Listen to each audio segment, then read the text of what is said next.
এই রোজার ইফতার কিনতে গিয়েছিলাম হচ্ছে পুরান ঢাকার চকবাজারে। আর এখানকার একটা ইফতার আইটেম হচ্ছে দই বড়া। আপনারা এই আইটেমটা খেয়েছেন কিনা আমি জানি না, তবে আমি এর আগে হচ্ছে খাইনি। তো দেখতে এত সুন্দর লাগলো। তো আমি হচ্ছে একদম এখানে হচ্ছে 3টা সাইজের ছিল। তো সবচাইতে যে ছোট সাইজটা সেটা হচ্ছে আমি নিলাম।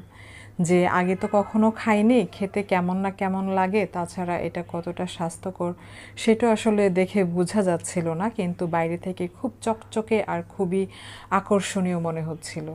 যাই হোক, ছোট একটা সাইজ নিয়ে বাসায় চলে আসি।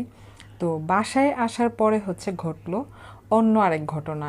আনতে আনতে এটা পুরো মিক্সড হয়ে গেল, ভালো কথা। তারপরে ইফতারের পর যখন আমরা এটাকে